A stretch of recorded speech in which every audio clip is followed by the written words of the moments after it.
शुरू करें।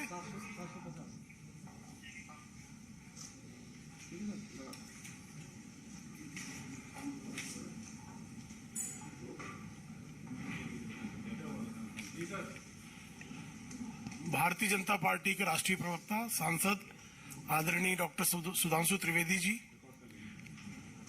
भारतीय जनता पार्टी के सांसद आदरणीय प्रवेश वर्मा जी और दिल्ली प्रदेश भारतीय जनता पार्टी के प्रवक्ता आदरणीय हरीश खुराना जी उपस्थित हैं। मैं आदरणीय डॉक्टर सुधांशु त्रिवेदी जी से आग्रह करूंगा कि आप सबको संबोधित करें।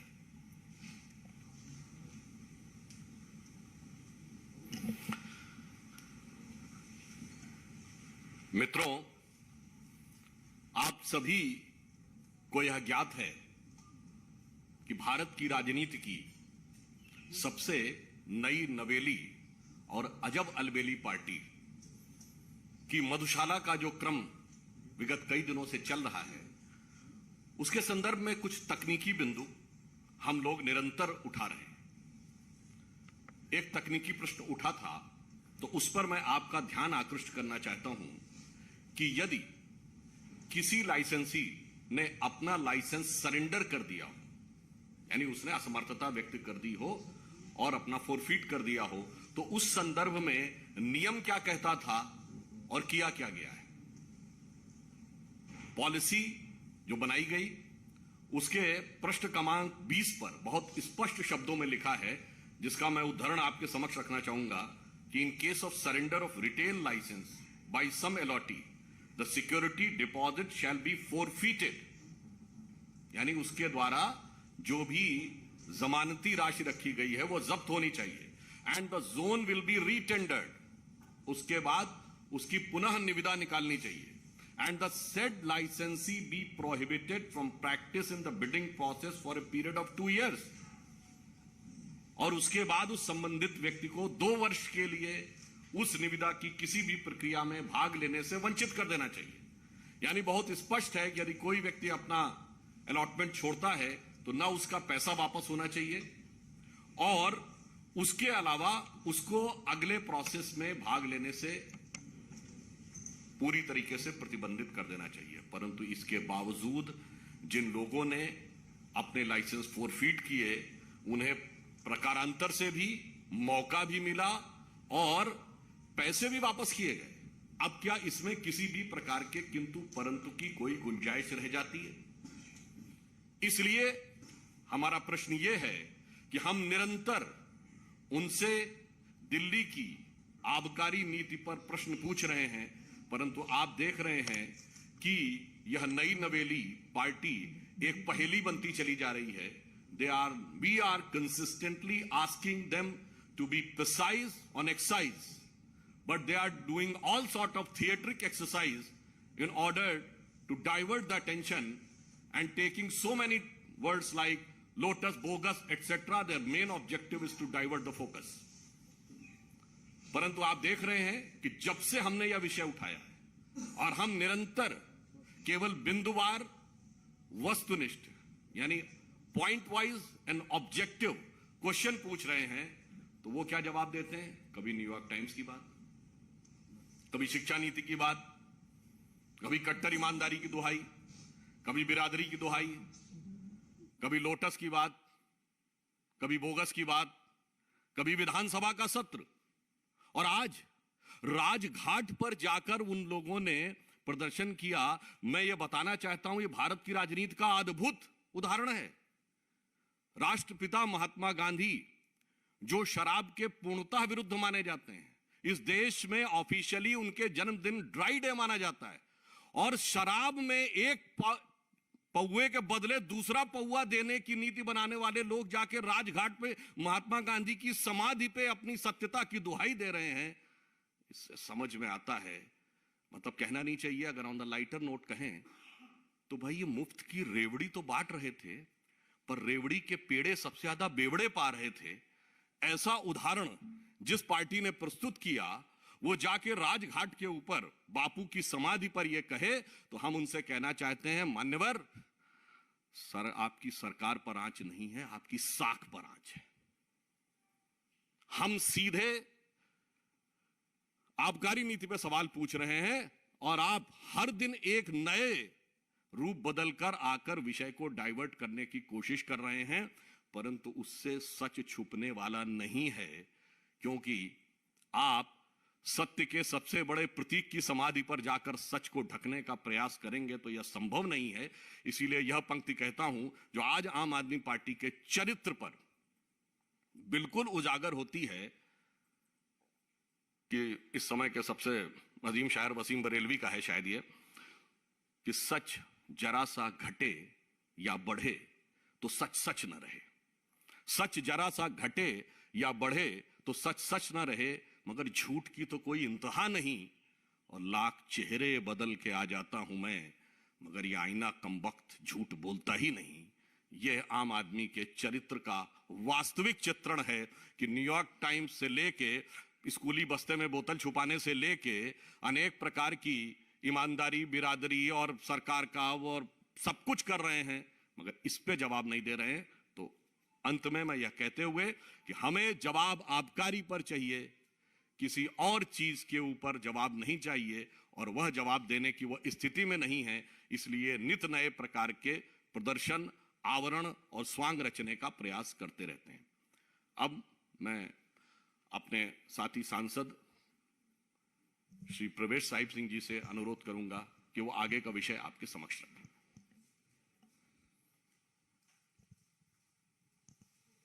धन्यवाद सुधांशु जी।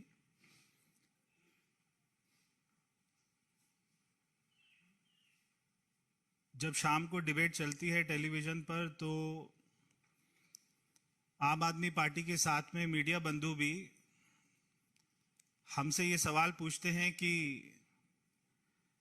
क्या उनके एमएलए को तोड़ा जा रहा है। हम कोई किसी बात पर भी जवाब नहीं देंगे, क्योंकि प्रश्न पहले हमने खड़ा किया कि आपने शराब में घोटाला किया, उसके ऊपर में कोई जवाब नहीं देना और इसको पूरे मुद्दे को डाइवर्ट कर देना, ये अब आम आदमी पार्टी ने अपना तरीका बना लिया है। हमारा उनसे सीधा सीधा प्रश्न है कि आपने जो कमेटी ने आपको सारी पॉलिसी रिकमेंड करी थी, आपने उसको क्यों नहीं माना, और जो L1 का कमीशन था उसको आपने 2% से 12% क्यों कर दिया। इस बात का आज तक किसी भी डिबेट पर, कोई भी आम आदमी पार्टी की कॉन्फ्रेंस में केवल ये 2% से 12% क्यों किया, इस बात पर कोई जवाब आज तक ना किसी ने मांगा है, ना उन्होंने दिया है और ना वो देंगे। क्योंकि पॉलिसी में जो सबसे बड़ा करप्शन है वो केवल ये 2% से 12% क्यों किया L1 का, केवल यही सबसे बड़ा घोटाला है। इसके ऊपर उनके पास में कोई जवाब ही नहीं है।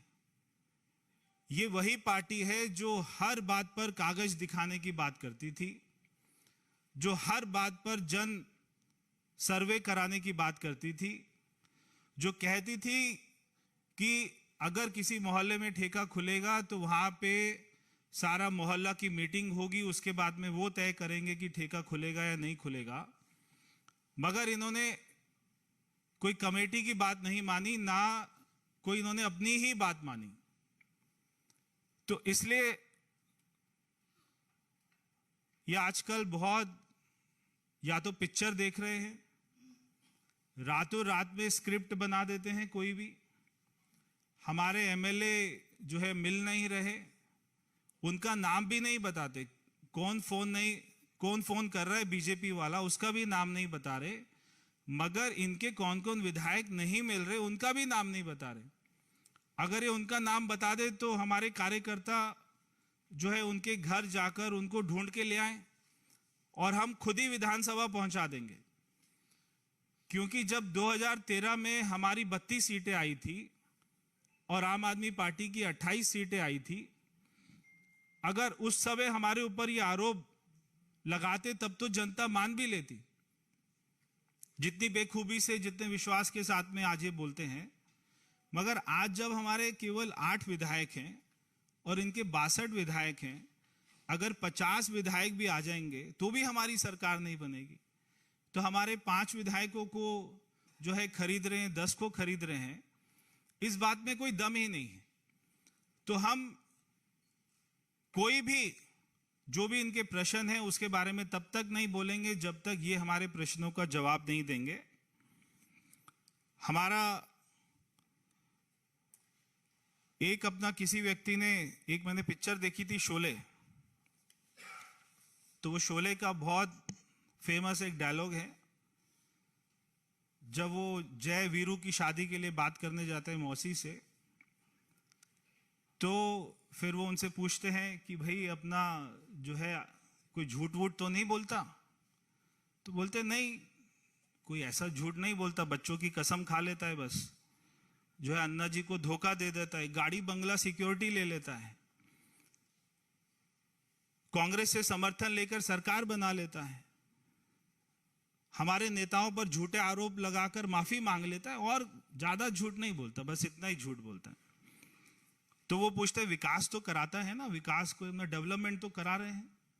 हाँ करा रहे हैं, अपने घर में, सरकारी घर में 21 करोड़ का स्विमिंग पूल बना रहे हैं, और क्या विकास कराएंगे? यमुना, हाँ कोई अपना यमुना को साफ नहीं कराते हैं, दिल्ली को सबसे पॉल्यूटेड राजधानी बना देते हैं, एक भी नया स्कूल, कॉलेज, हॉस्पिटल, स्टेडियम नहीं बनाते हैं। बाकी नेता हमारा अच्छा है। भाई शराब वराब तो नहीं पीता? ना ना ना ना, बिल्कुल खुद नहीं पीता है, मगर हमारे बच्चों को पिलाता है। 25 साल की उम्र को 21 साल कर देता है। रात को 3 बजे तक रेस्टोरेंट खुले, ठेके खुले, उसके लिए परमिशन दे देता है। शराब माफियाओं के साथ मिलकर घोटाला करता है, जो ठेके की संख्या है उसको डबल कर देता है, बस और कुछ नहीं करता। नेता हमारा अच्छा है। भाई अपना राष्ट्रीय सुरक्षा का तो ख्याल करता है। अरे बहुत बड़ा देशभक्त है, केवल सर्जिकल स्ट्राइक पर सवाल उठा देता है कभी कभी, और पाकिस्तान में इसकी बहुत तारीफ होती है, देश को दुनिया में बदनाम करता है, और दिल्ली में रोहिंग्यास को पानी बिजली मुफ्त मुहैया कराता है। नेता हमारा अच्छा है। भाई लोगों की स्वास्थ्य की चिंता तो करता है ना तुम्हारा केजरीवाल? भाई लोगों की नहीं करता है, अपनी तो खूब करता है। जब से मुख्यमंत्री बना है 35 किलो वजन बढ़ गया है। कोई हॉस्पिटल नहीं बनाया, कोविड में एक भी ऑक्सीजन कोई प्लांट नहीं लगाया। दिल्ली में 23,000 लोग जिस महीने मरे थे उसी महीने में एक्साइज पॉलिसी लेकर आए। सारे मंत्रियों का इलाज अपोलो हॉस्पिटल में कराता है, सरकारी हॉस्पिटल में नहीं भेजता। दिल्ली में मोदी जी की आयुष्मान योजना को लागू नहीं करता। नेता हमारा अच्छा है। तो ये इनकी हाल हो गया है। आप इनसे केमिस्ट्री का सवाल पूछो, हिस्ट्री का जवाब देंगे। तो रातों रात में इनके एमएलओ को कौन अटैची में भरकर ले गया, कौन उनको बोरी में डालकर ले गया, कौन कहां ले गया, आप हमें बताइए केजरीवाल जी। अगर आपका कोई एमएलए नहीं मिल रहा है, आप हमें बताइए, हम दिल्ली पुलिस में कंप्लेंट करके उसको घर से अपनी गाड़ी में लेकर आपकी विधानसभा में आपके घर तक पहुंचाएंगे, सुरक्षित पहुंचाएंगे। आप उसका नाम, मगर नाम तो बताना पड़ेगा, कौन आपको फोन कर रहा है वो तो बताना पड़ेगा। आज इन्होंने राजघाट को, एक अपना राजघाट जैसी पवित्र स्थान को गंदा कर दिया है। तो हमारे कार्यकर्ता आज वहां पर जाएंगे, वहां पे गंगा जल का छिड़काव करेंगे, क्योंकि वो हमारे राष्ट्रपिता महात्मा गांधी जी जो हमेशा शराब का विरोध करते थे, आज उधर जाकर कम से कम ये पश्चाताप करके ये तो बताएं कि उन्होंने कितने सैकड़ों करोड़ का घोटाला किया है। वहां पर जाके तो माफी मांग ले। मगर इनको इतनी शर्म नहीं है कि ये क्या कर रहे हैं। इनको एक बात अच्छे से पता है कि केजरीवाल जी को, जो ये बार बार बोलते हैं मनीष सिसोदिया जी 2-3 दिन में जेल में जाने वाले हैं, ये बात इनको अच्छे से पता है। और मनीष सिसोदिया को ये बात अच्छे से पता है कि उसने फाइल पर साइन किए थे।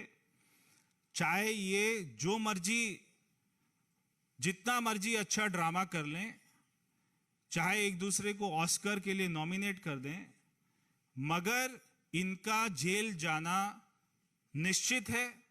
इनको जेल जाने से कोई नहीं बचा पाएगा, क्योंकि जांच एजेंसियों के पास में सारे सबूत हैं, सारे गवाह हैं, सारी डील, सारी ट्रांजैक्शन कहां कहां कैसे कैसे हुई है, उनके पास में सारी रिपोर्ट है।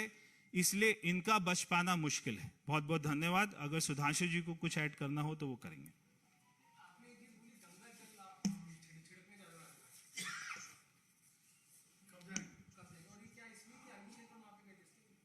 बिल्कुल, और तो कोई कारण नहीं है, क्योंकि आज उन्होंने जो दिल्ली में शराब माफियाओं के साथ में मिलकर जब दिल्ली में 23,000 लोग कोविड से मरे, उस महीने में ये एक्साइज पॉलिसी लेके आते हैं और इनका सांसद राघव चड्ढा ये कहता है कि अगर मार्च में कोविड आ गया तो हमें क्या लेना देना, अगर लोग मर रहे हैं तो हमें क्या लेना देना, हम तो शराब की पॉलिसी लेकर आएंगे।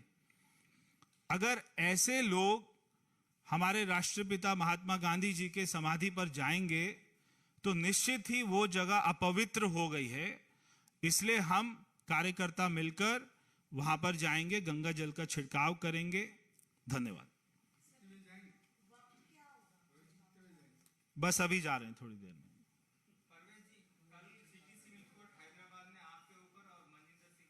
जी,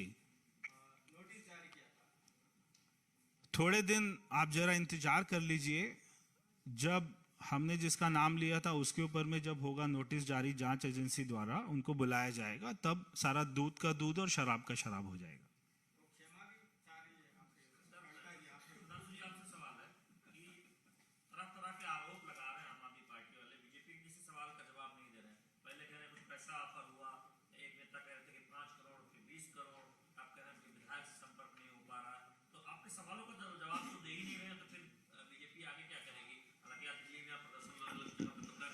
देखिए, अनर्गल आरोप लगाना उनकी नैसर्गिक प्रवृत्ति है।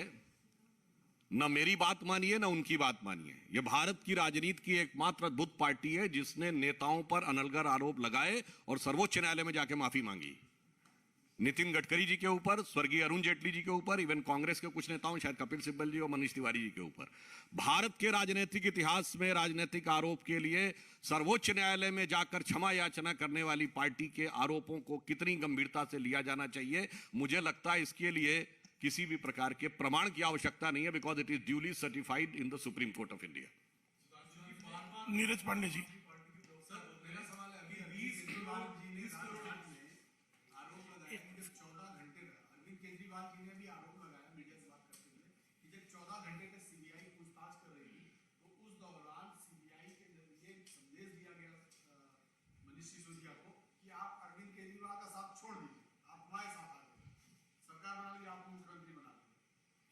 जो संदेश उन्होंने अपने दारू के ठेकेदारों को दिया था, जो लिखित में रिफ्लेक्ट हो रहा है, उस संदेश का तो जवाब नहीं दे रहे हैं। और अपने अद्भुत अपरिमित अंतर्ज्ञान से पता नहीं कहां से उनको ये इल्हाम हो जाता है कि वो ये बताना शुरू कर देते हैं। और जैसा कि अभी प्रवेश जी ने कहा, जब जवाब पूछा जाता है तो कुछ और बोलने लगते हैं। इसीलिए उनकी प्रामाणिकता, एक जैसे मैं कहता हूं, एक शासकीय शब्दावली में एक शब्द होता है ना, यदि किसी व्यक्ति की पूरी एक्ट ऐसा हो कि इंटेग्रिटी डाउटफुल हो जाए, तो उसमें यह कहा जाता है कि इनकी सत्यनिष्ठा और प्रामाणिकता पूर्णतः संदिग्ध हो गई है। तो exactly their integrity is totally under suspicion. Sanjay Sharma ji.